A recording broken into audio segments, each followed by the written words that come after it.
Hey everybody, how are you doing? Welcome to Winter Pride 2020. Ah, it's winter, there's snow outside, and Par with Pride is back with about give or take 3 days of a wonderful charity marathon benefiting LGBTQIA plus charities. And yeah, I'm excited. We're all excited. Are you excited for some speedruns, community events, showcases, and just all around like hanging out with cool queer folks and playing stuff real fast?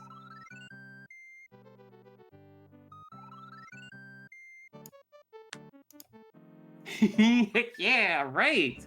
Ah, I'm glad to see you here. I'm sure you're gonna have a good time and also raise some money for the Trevor Project. First up, we're gonna start the show with a showstopper with rezephos playing Super Mario World, Volpey's Friend. So, without further ado, take it away. Hello, Hello. I'm joined by commentators W. Carrick and BK. Hey. Howdy. Thank you for joining me. And I guess we can just go ahead and get started. I can give a 3, 2, 1 if that's alright. 3, 2, 1, go. So Volpey's Friend is a pretty old ROM hack at this point, made by Pogyo in 2015. And it showcases a lot of wacky Super Mario World cape tech. The best tech. Some very important lore. The name Volpey's Friend refers to Baby Yellow Yoshi, also known as Yellow Yasi-chan in Japan. This is from Pogyo, a Japanese ROM hacker. And it's inspired by cape levels from VIP Mario and Skill Up Mario, which are Japanese hacks which predate this by a few years. So we're talking like at least a decade old at this point. And this is the first full cape hack ever made. There are 6 total cape hacks now. The extended universe is growing.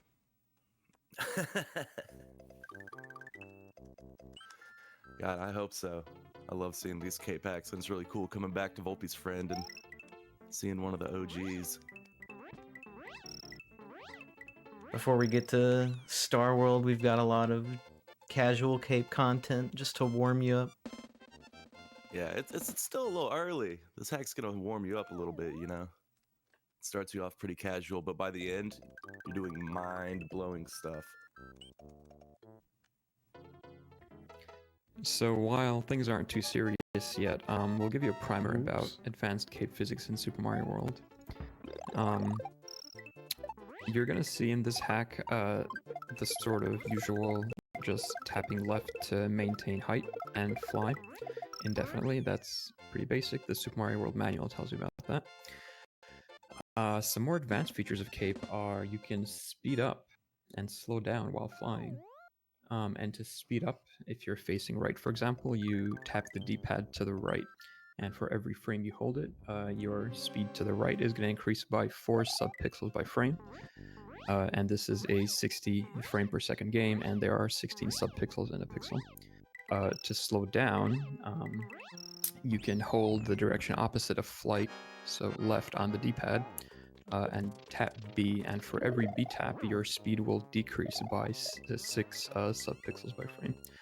And you can get 0 speed, during which you can't cape pump, and you can get negative speed, during which you cannot cape pump. Also, if you're flying by holding the Y button, for example, and you press X without letting go of Y, Mario will do a cape spin. And there's a frame rule running every 4 seconds that determines which way he's going to end up facing. So basically, every time you tap X, you have more or less a 50-50 chance of facing the opposite direction. Usually when you turn around, you want to end up facing the opposite direction, but if you get unlucky, you won't. But skilled cape players, such as rezephos here, know how to recover from bad turnarounds as necessary. Hope everyone enjoyed. Oh I hope my everyone God. enjoyed that quick off-screen boo kill. Always love that. They always sketch me out standing on that block. But I guess keeping them off screen ends that a little quicker. Yeah, those advanced cape mechanics BK talked about earlier are really going to come into play in later levels. Whereas these levels he's currently going through, a lot of them are just get to the end as fast as you can. Really, like a skill in speed management is what's going to dominate later gameplay. So there's going to be several levels where he's going to need to make sure, you know, he's going a certain slow distance. Sometimes you'll see him going into the negative speed, all while turning around, kind of coin flipping to see if he's going to continue going the same direction or not. It gets pretty intense. I'm not sure if this predates the cave spin patch, but it's not really relevant because the absence of the spin patch is an explicit design choice. And Pogo continues to release cave packs, like the most recent one was released this year. And it also does not contain spin patch because he prefers designing with vanilla turnaround. Yeah, I love it. And you can see it in the level design. He gives you like very open levels with just like a few pieces of the puzzle. And then it's up to you to just manage vanilla cape to get through to the end. And it's like you can definitely see it in the level design where it's not as tight as a lot of other cape hacks. And so it makes it for a pretty interesting gameplay. It's come out with a few hacks very similar. Pogi is the author of 4 out of the 6 cape hacks that have ever been released, so he has made 2/3 of them. That's some quick math right there. That really is. Wow.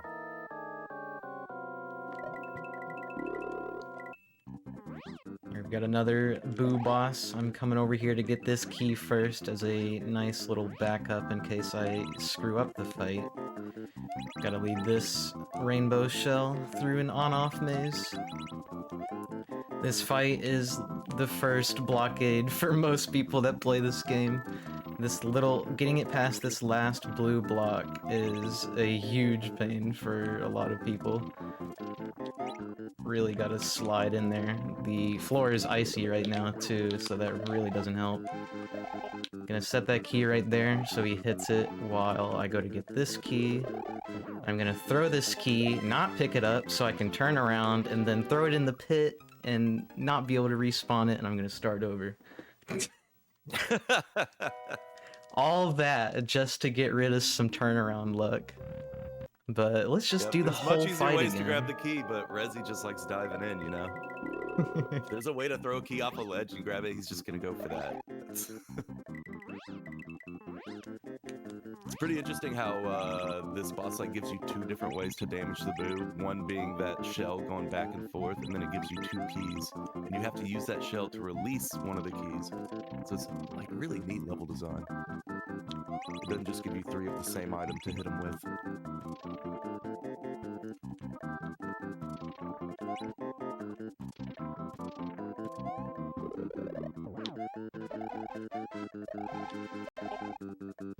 The reason Rezi grabs that key first didn't come into play either time, but if he kind of had that shell in a wonky spot, and he kind of needs to just like get back where he needed to be to ensure that the shell was going to release the key, he could just throw that key up into the boo to freeze him for a second, just delay him with a hit so he can figure out the shell real quick.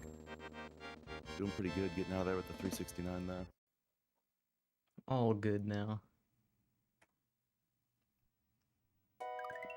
Now we head on to Star World, which is still slightly casual, but it kind of teaches you warming up. a few things to manage.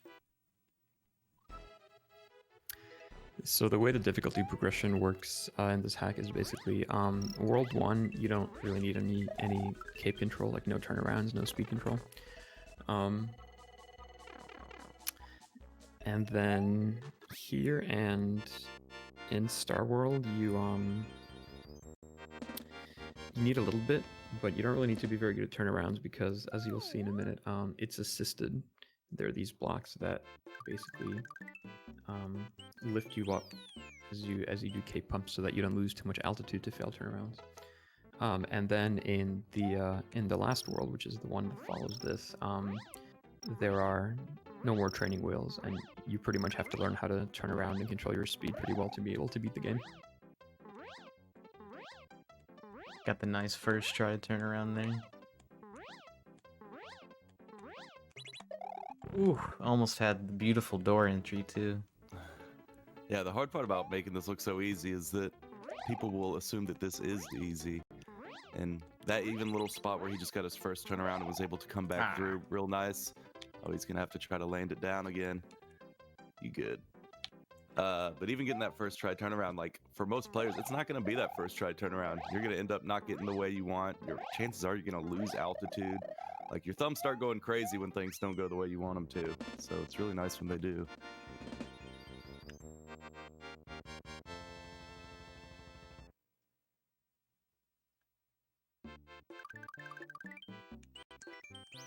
Yeah, a seasoned cape player can usually detect a cape flailing just by looking at what Mario's doing. Mm-hmm.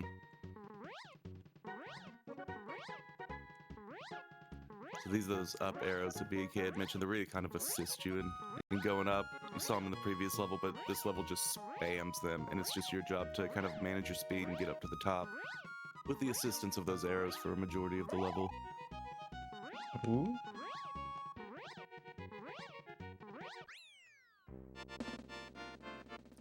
And something neat about this hack, at all the little Yoshi houses he's passing in this Star World, so these are pretty easy levels. In every one of those Yoshi houses, there's like mind-melting bosses. No one ever really showcases those, but it's just the most insane stuff you've ever seen. So it's pretty funny that those are just left as optional. I did not get flight, and there's nowhere else to get it, and I could not make it back up, so let's try again.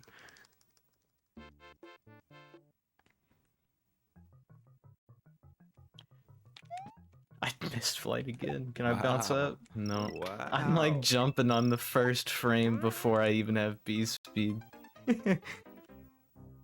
For the longest time, I'm just like waving my way through this level, not knowing where to go. It's kind of just a big mess.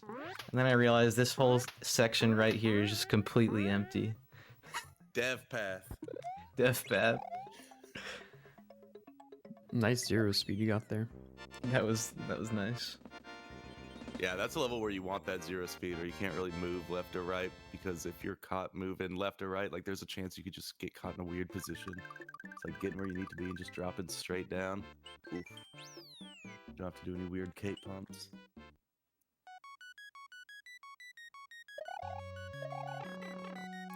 Now, this is the gate into special, and special is where this game really turns up. This is a really cool level, though, that just kind of like guards into it. This is the first of 2 escort missions we're gonna see, where he just needs to get the shell from one end to the other while hitting these on-off switches to let it through.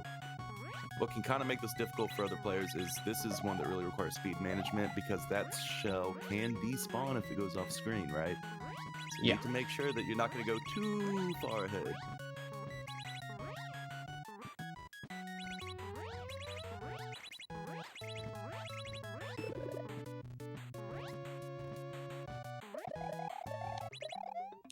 And getting that piece, which unlocks the door over here to the right-hand side.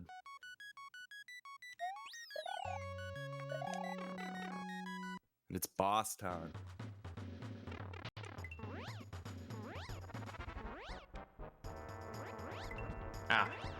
There I usually go for what's called a sticky fly. I don't know if any of you know the technical details on a sticky fly, but we'll see them later, for sure.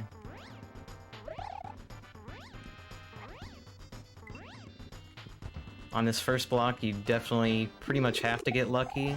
The boo takes a minute to spawn the first time, and the block timer is pretty tight if you don't turn around first try. The rest of the blocks, you can kind of deal with it case by case. This is definitely a level where you can see him fail to turn around sometimes after he grabs a block. That time he got lucky right there. But the previous one, you would have noticed he stayed facing the same direction 2 spins in a row. And that's just what you don't have control over, and that's going to be what a giant hurdle and like a big object of difficulty in this hack is. Yeah, I think that this is the first boss fight that really requires you to turn around correctly at some point to win, but it's extremely lenient, and there's less and less leniency as the hack progresses.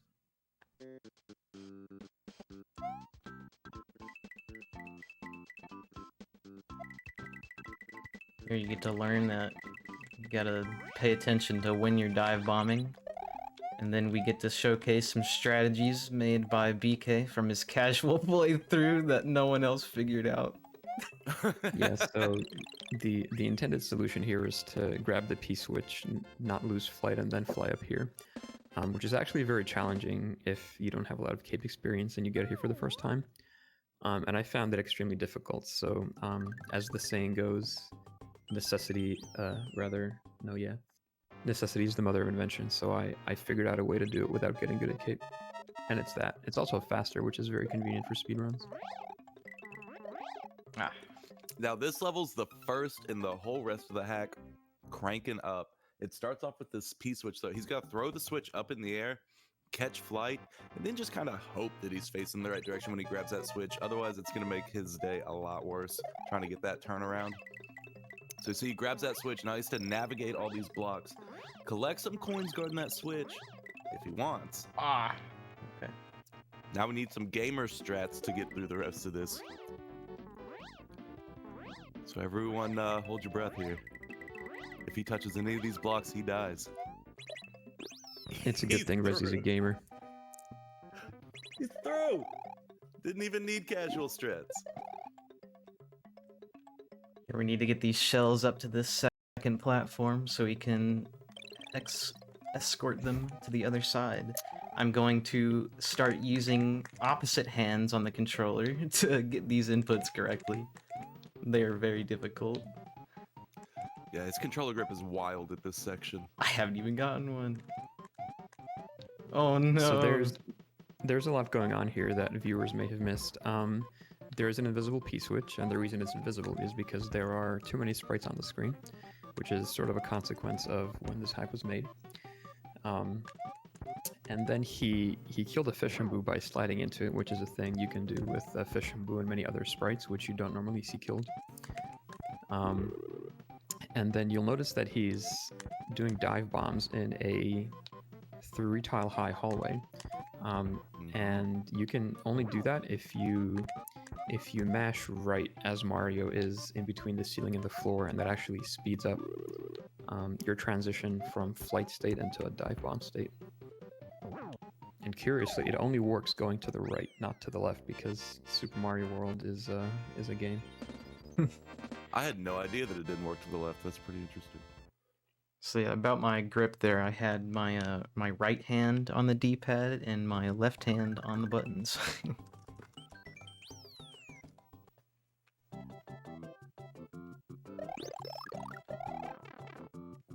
Man, so this level is the one I always call out for being a newcomer to this hack. This will be your worst nightmare at first.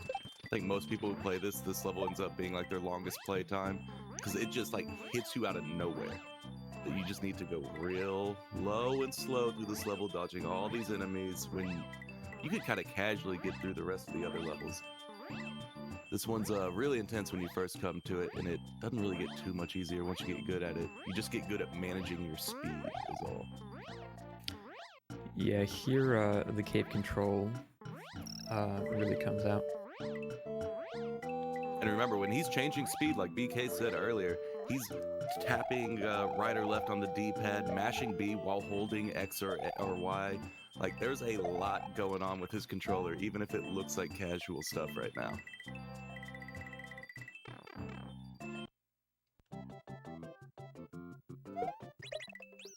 That was quite a nice go through that level. I think I timed optimal to be only like 7 seconds off of that.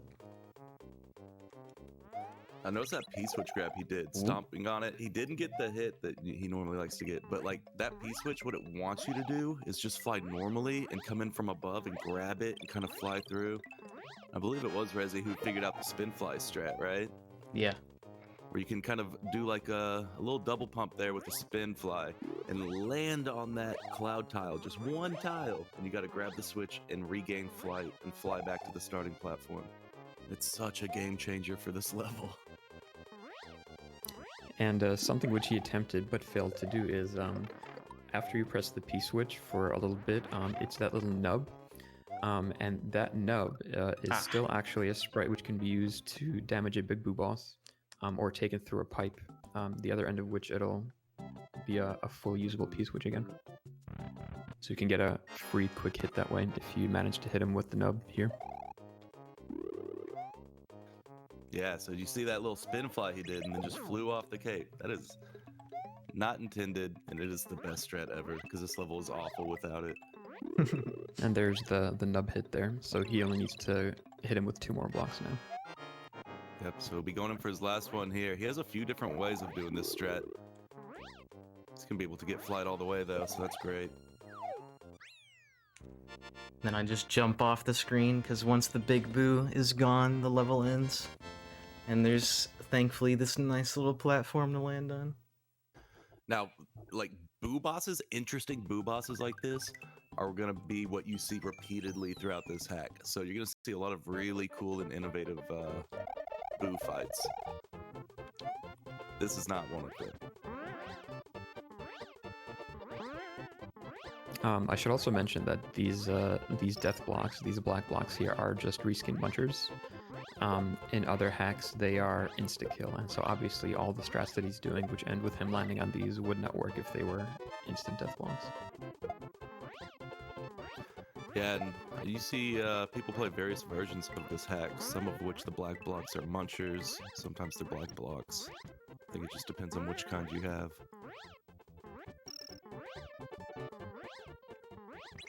That section he just pulled off is real tricky to get right, to get through those piranha plants, that chuck there, and then hit that switch.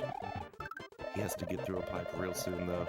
It's a really scary pipe, because look, he just stacks enemies right at the end. He was cape spinning stuff, but they really just stack them right there for you. You get an evil chance to redeem yourself at the end with those key jumps if you took damage before, but it's way harder than just getting the level right. Yeah, it's so mean. Those enemies right at the end of the pipe where he could have taken damage, you go through that pipe small and you go, oh, I took damage, but I went through the pipe. Am I fine? And technically you are, because it has a key on the ground and then a 1 tile gap you can key jump through to get another cape. I don't know if people have done that before, though, yet. I have not seen anybody do that. I was able to It's been 5 successfully years. grab the cape from the top. I key jumped and grabbed That's it what I from the always thought top. would be easier, is like go around. That's a much from better the top. idea, yeah. Yeah. Now this is where Sticky Fly, where Rezi had brought up before, he's gonna get himself in a good position. You see dive bomb and pull back up towards the ceiling, and he sticks to the ceiling. Whenever you like pull back up and catch big air, the game wants to like raise Mario's height by a certain amount. And if you have something in the way of that certain amount it wants to raise it by, it feels it hasn't done its job right, so it's just gonna keep sticking you to that ceiling until you get some height. And so you just glide across the ceilings, and it's a really fun level. This boss though is one of my favorites. You notice he hit that P-switch to get some those death blocks out of the way, while avoiding some silver coins that are actually shells if he can get them to respawn, like that yellow one. He needs to hit this boo with both shells, and Rezi picks the scariest way to get both of these hits. I'm just about to hold my breath and have a heart attack, if you'll pardon me. I'm going the opposite direction this time. I've got more blocks on the right.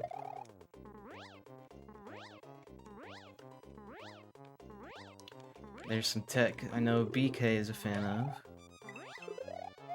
Yeah, so this is advanced tech. So basically the game only checks if you're holding like your flight button, for example your Y button, during cape animation changes. And so if you release and repress the Y button, you will be able to throw the item that you're holding without losing flight if you do it quickly enough and in the correct phase. So if you're doing it as Mario starts a cape pump, the optimal window is 9 frames after Mario starts a cape pump. You have 7 frames to release and repress Y, and you can throw items and keep flight. And that's not required for that boss fight, but it will be required for an upcoming boss fight, where you have to do it at least 2 times in a row. twice. Yeah. Yeah, it's insane. It's not even required for that boss. So the fact that Rezi just kind of casually throws it in is, I mean, really just showing off. I like it. I like it, okay. Unfortunately, I have not found any way to just skip this level and grab an orb now. Yeah, this Must is the avoid second them all. escort level. We saw one earlier, and this one's basically the same, but it just throws a bunch of orbs in the way. And this is the worst because like there's so many times where you get so close to the end and you just grab an orb and it just ruins your day. And there are no more training wheels here. You gotta turn around all on your own without falling into the pit. Needs to get that P-switch so he can turn those coins into blocks and get through that door. He's got one more orb in the way, the scariest one. Terrifying. I don't think I've ever grabbed that orb personally, but it's the one that's probably like given me the most heart rate increase.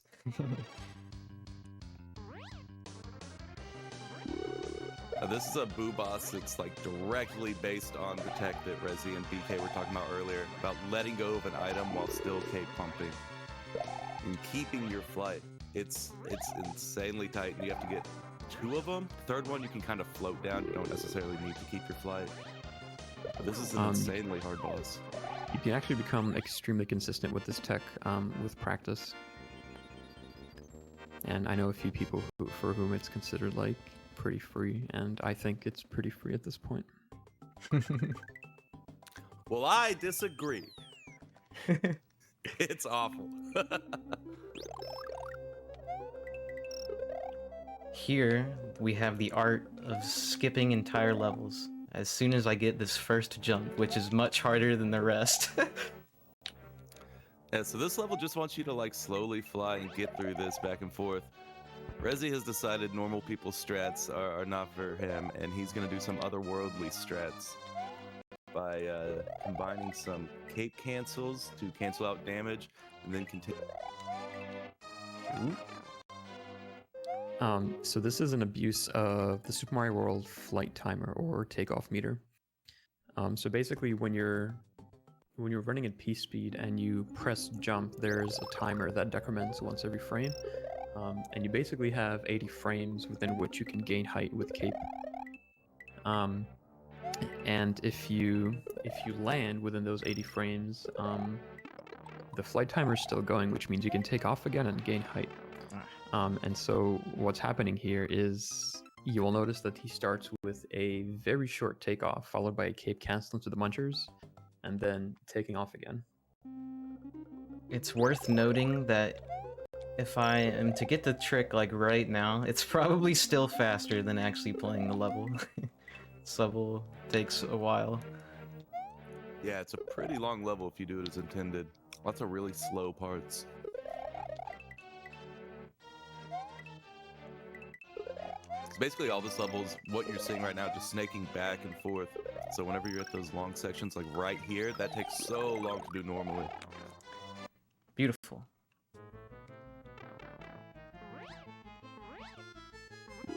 And now we just get to watch this big boo go in circles for like a minute. Yep, this is just a test of time. You either got to manage your turnarounds or manage your speed and just kill time until there's about 7 seconds left on the in-game timer. That boo's just going to cycle around and hit the keys. So it's up to you. Do you want to turn around at the end and go back and forth, or do what Rezi's doing and just kind of manage your speed going backwards and forwards? This neutral flying is some of the hardest tech that lots of players run into, and so like the fact that he's doing it so casually is super impressive. While we're waiting, would this be a good time for donations? Absolutely. Absolutely. Wonderful, because we have we have like an incredible outpouring of support. Thank you so much, everybody. We have a $500 donation from Storm Vision with the comment, definitely need a Power Up with Pride weekend. Let's do this, y'all. Thank you so much. Good gosh. And we have a $1,100 donation by Illustrious. Thank you. Oh my gosh. With the comment, love to Rezi and the Trevor Project from us in the SNW community. Let's start things off strong. And I think we're there. Oh my gosh. Yes. Thank you so much, everybody. So Illustrious's donation is actually the culmination of a month's worth of raising for the Trevor Project throughout his stream. So thank you very much for everyone in Illustrious community for contributing to that. Yeah, great job. And here we've got the final boss, which I think is probably one of the greatest things in SMW hacking. It is like the most open boss I've ever seen. I've seen it beaten like 20 different ways. It's just incredible. It's a big boo and a big block of death, and that's all you need. Here's some blocks. Here's a boo. How you gonna beat him? I missed him. Oh no, and my key's downstairs. Have to take a visit to the basement. You've seen runners, especially like in the early days, they'll tunnel in from the side and try to go in that way, like creating a cave. Nowadays, Rezi and myself specifically, we like making like a little V on top that can just kind of funnel the key in. It's much easier to throw in. So I think this is the strat we're going to be seeing here. Had to take a little visit to the basement to get my key back. Which is insane. Like, I just gotta hope that little cave he made is like deep enough and in the right spot to touch the boo's route. Like the boo still needs to touch that key. We got 2 hits.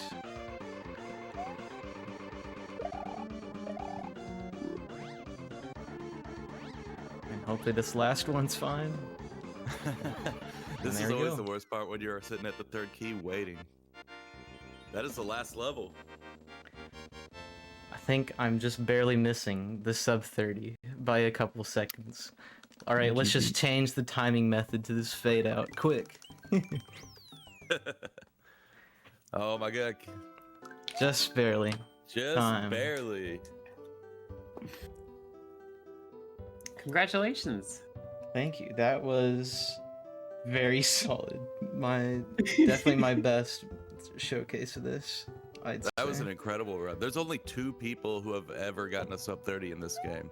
One of which being you. So like that's absurdly good run we just saw. First try true ending. If that's not a way to kick this off, I don't know what is. I can start breathing again now. Whew. And also, thank you for to Seathorn for the $50 donation, saying good luck rescuing Volpey's friend. You did it. Thank you, C. Ah, I can stop showing off now. I'm done. Put the controller down. That was incredible to watch. Good gosh, that looked so difficult. Thank you. Thanks everyone for participating, and enjoy the rest of the event.